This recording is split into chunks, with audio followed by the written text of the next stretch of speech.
Pour l'introduire, le docteur Schmitt est médecin de rééducation, il travaille à Lyon et il sera suivi après par le docteur Leblay, qui est lui aussi médecin de rééducation. Ils vont nous exposer leur place dans la prise en charge de la pathologie. Merci Clément. Bonjour à tous. Donc, je vais essayer de parler un petit peu d'un aspect dans le plan frontal, principalement dans le cadre de ces pathologies neuro-orthopédiques. Donc là, je vais m'appesantir un peu sur le syndrome PISA. Donc, pour euh, être un petit peu plus détaillé. Donc, le syndrome PISA, donc, qu'on connaît tous sous le terme de pleurototonus. La définition est assez ancienne et tout a été dit dans les années 70, puisque au début, on le décrivait comme une scoliose des Parkinsoniens et aussi sous la forme donc, d'une dystonie tardive des patients qui étaient sous neuroleptiques. Donc, je pense que quand on a ces quatre mots clés dans la tête, on aborde un petit peu plus sereinement ces syndromes PISA. Donc, on est tous d'accord pour dire que c'est une inflexion latérale du tronc. Maintenant, est-ce que ça suffit à définir la pathologie? C'est un peu court. On va parler donc d'inflexion latérale du tronc qui sera réductible passivement, bien sûr, ou en décubitus. Elle peut être associée à d'autres troubles, la camptocormie ou des troubles rotatoires notamment. La caractéristique la plus importante, en tout cas en consultation pour nous, ça va être de rechercher l'aggravation à la marche. Et ça, c'est pas toujours facile à préciser à l'interrogatoire. Donc, ça demande beaucoup de temps d'évaluer nos malades, de les faire marcher. Ça demande un peu d'espace dans nos bureaux, notamment. Mais c'est important de caractériser justement ce phénomène d'aggravation à la marche. Euh, Quand on veut un peu chiffrer tout ça, donc on va évaluer l'angle de la latérodéviation. On estimera qu'il sera modéré en dessous de 20 degrés et sévère au-delà de 20 degrés.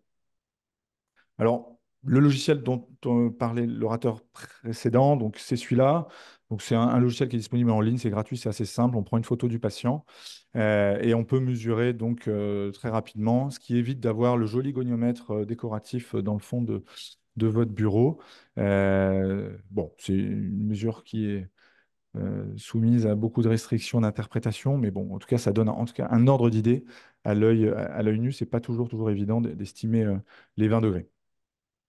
Alors, le consensus au niveau des définitions se complexifie. Quand on regarde un petit peu les critères EMG des syndromes PISA, donc on va toujours s'acharner à rechercher une hyperactivité musculaire et si possible homolatérale à la déviation et qui va se renforcer lors des activités motrices.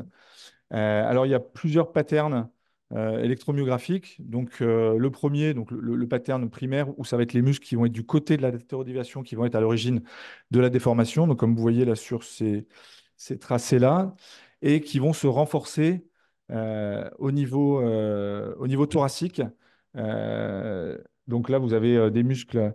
Donc la patiente penche à droite. Vous avez les muscles à droite lombaires qui sont hyperactifs et les muscles thoraciques également. Et donc, ça, c'est le pattern 1 sous-type 1. Et donc, dans le pattern 2 sous-type 2, ça va être l'inverse. Vous allez avoir un renforcement des lombaires à droite et par contre, un renforcement des dorsaux, enfin, des muscles au-dessus, du côté contralatéral. Et puis, deuxième pattern, ça va être les patterns secondaires où l'hyperactivité musculaire va être réactionnelle, c'est-à-dire que le patient va pencher d'un côté et ça va être les muscles lombaires de l'autre côté qui vont chercher à retenir un petit peu le patient. Cette distinction, pour moi, en tout cas, elle est importante parce que si on reparle notamment de thérapeutique et de toxines botuliniques, on ne va pas porter les indications de toxines, notamment chez les mêmes patients, hein. Vous imaginez qu'un patient avec un pattern secondaire, si on lui injecte les muscles lombaires en espérant le corriger, en fait, on va l'aggraver. Donc, alors, les pathologies en cause, je ne reviendrai pas dessus. La maladie de Parkinson est également un énorme pourvoyeur de PISA syndrome, avec des triggers apparents, encore une fois, euh, des intrications avec des pathologies orthopédiques, avec des éléments dystoniques. Je ne reviendrai pas, bien sûr, là-dessus. Sur le plan iatrogène, on va traquer, nous, très simplement, tout ce qui peut être à l'origine d'une aggravation. Les antiémétiques, les benzodiazépines sont des grands pourvoyeurs de décompensation. Les antipsychotiques, bien sûr, mais ça, vous le savez déjà. Et puis, bah, quelques pathologies un petit peu anecdotiques, notamment la schizophrénie peut donner pas mal de PISA syndrome. Euh, et puis, bah, quand on n'a pas trouvé, bien sûr, ça reste toujours le PISA syndrome des idiopathiques. Alors, en termes de prévalence dans les études, les chiffres sont très larges, hein. C'est plus une fourchette, c'est un râteau, entre 2 et 90% de patients neurodégénératifs. Je pense qu'il y a un problème de définition. Alors, en clinique, qu'est-ce qui n'est pas un PISA? Alors, pour moi, très simplement, bah, une scoliose pure, hein, c'est pas un PISA. Une inégalité de longueur, ça paraît bête de le dire, mais je le rappelle quand même. Une importante inégalité de longueur, donc chez un polio, par exemple, peut mimer un PISA. Une hémiplégie, hein, classique, spastique, hémicorporelle peut être une grande simulatrice d'un PISA. L'hypertonie déformante acquise, un petit peu moins peut-être connue de nous tous, donc chez les patients plutôt gériatriques et institutionnalisés. Et puis la paralysie cérébrale avec le syndrome de Little, avec des patients qui seront en Creutzfeldt, donc qui seront un petit peu, qui vont mimer une petite camptocormie mais avec une petite inclinaison latérale. Et puis le syndrome de l'homme raide, cette pathologie auto-immune hypertonique, axiale, qui peut intéresser aussi les membres. Alors, question à se poser devant chaque patient, il y en a quelques-unes. Donc, est-ce qu'il y a un syndrome extra-pyramidal ou pas? Je pense que quand il n'y en a pas, il faut se poser la question du diagnostic. Est-ce qu'il y a une cause facilement curable? Donc, on va dépioter toutes les ordonnances. Est-ce que le PISA est toléré ou non? Et ça, c'est pas facile à évaluer parce que le patient va venir vous voir, donc forcément, le PISA est mal toléré. Mais en termes de chute, en termes de douleur, en termes même de retentissement sur l'humeur, enfin, il y a tout un tas de cortège de questions à résoudre. Est-ce que le PISA est réductible ou non? Alors bon, ça c'est toujours facile à dire, plus difficile à faire. Est-ce que le PISA est sévère? Alors bon, sur l'angulation, hein, un PISA au-delà de 20 degrés, c'est vrai, on devra peut-être faire plus facilement appel à une correction chirurgicale. Et est-ce que, bien sûr, il y a d'autres troubles statiques associés? Alors, l'évaluation, elle sera comparable à l'évaluation neurologique, mais bien sûr en synthétisant sur la part aussi orthopédique. Le plus difficile pour nous, c'est bien sûr de faire une synthèse de toutes ces entrées en termes de plaintes et de retentissement. Et je crois que la caractéristique principale, c'est surtout de déterminer un profil évolutif et une temporalité d'évolution.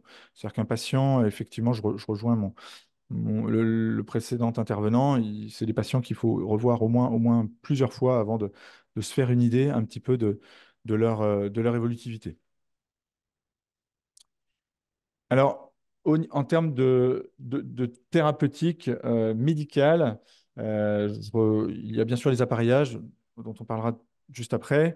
Les traitements passent surtout par la compréhension de l'installation, de la décompensation, je dirais, d'essayer de traquer l'épine qui a fait basculer un peu la situation pour ne pas se retrouver à proposer des patients, notamment aux chirurgiens, alors que on avait la cause, notamment sur l'ordonnance qui était devant nous.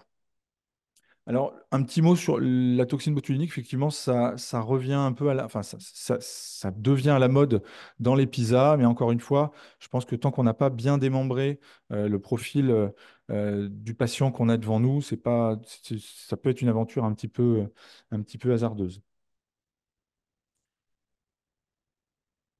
En conclusion, le PISA syndrome est compliqué parce qu'il va exprimer sur le plan orthopédique le retentissement d'une pathologie neurologique et bien sûr sera associé à d'autres troubles, une scoliose préalable éventuellement, des problématiques au niveau de la camptocormie. Donc la prise en charge est multidisciplinaire, j'enfonce encore une porte ouverte. La pathologie neurologique, bien sûr, doit être prise en charge, j'ai envie de dire, avant la pathologie orthopédique. Un parkinsonien qui se dégrade sur le plan neurologique, ça sera toujours plus compliqué à prendre en charge sur le plan orthopédique. L'évaluation du retentissement reste fondamentale. Actuellement, les critères et les questionnaires, tout ce qu'on peut utiliser, ça reste très, très très, très compliqué d'exploitation, en tout cas en routine. C'est pour ça que ça nécessite du temps et plusieurs avis enfin, de spécialités différentes. Attention aux patients chuteurs, moi ça reste ma priorité parce que c'est un vrai virage fonctionnel, hein, une fracture majeure chez ces patients-là, c'est une vraie catastrophe. Et donc les interventions thérapeutiques sont multiples et variées et la rééducation au plus près du patient et au plus tôt de l'évolution de ce type de pathologie. Pour terminer, je ferai un parallèle avec la dystonie. On a dans nos têtes pour les médecins rééducateurs qui font quelques injections de toxines. Donc, cette iconographie où on a une partie émergée de l'iceberg, la dystonie va s'exprimer sur certaines caractéristiques motrices qu'on va voir devant nous. Et puis, il ne faut pas oublier qu'il y a une partie immergée avec un retentissement qui peut être beaucoup plus important que ce que le patient peut éventuellement Voilà. nous traduire. Je vous remercie.